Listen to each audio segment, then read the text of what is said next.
this one will be controversial. So yesterday,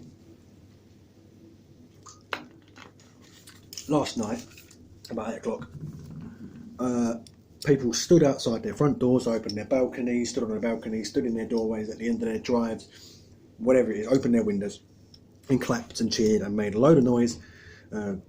Where I'm from, a train sounded nearby. There was a whole load of noise for the NHS, for the NHS workers who are keeping us afloat during this coronavirus pandemic.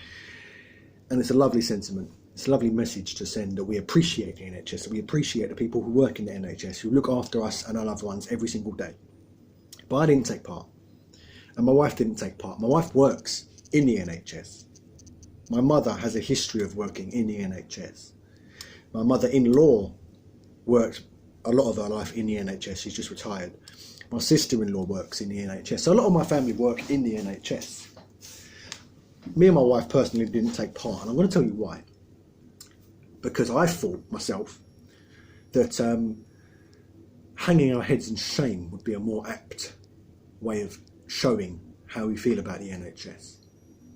Because go back a few months in December, and Jeremy Corbyn went live on national television, and he pulled out documentation evidence that Boris Johnson and his government want to sell off the NHS to the Americans.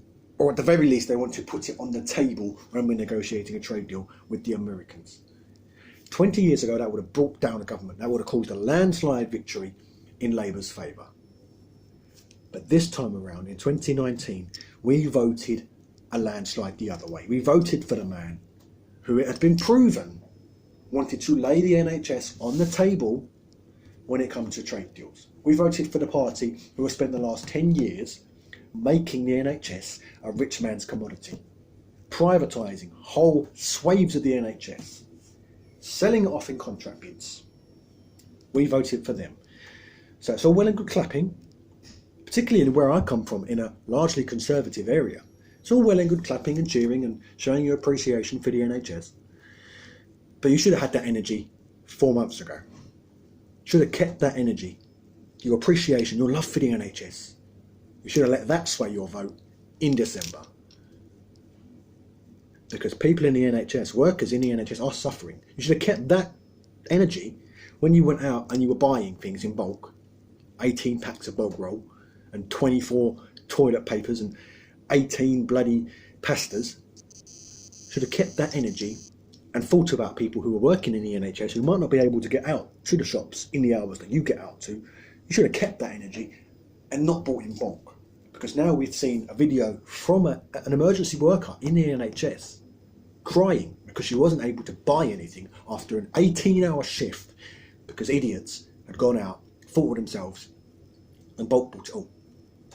So where was that appreciation for the NHS then? Where was that appreciation for the NHS in December when we voted overwhelmingly in favour of a party that has spent the last decade underfunding and privatising our NHS? If it's such a beloved institution, why have we not got off our arses until now and actually shown our appreciation by voting for governments that actually care about it? Voting for parties that don't want to sell it off to the Americans or whoever else has got the most money.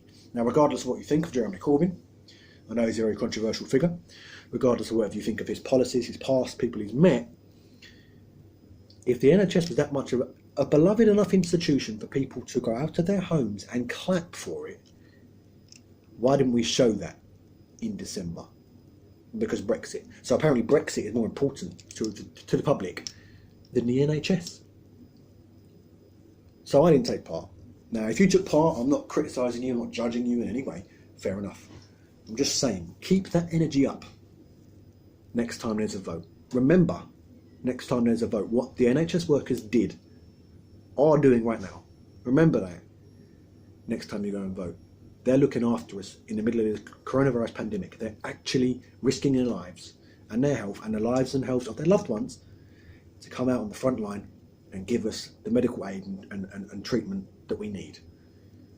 So next time you want to clap for the NHS, do it in a voting booth.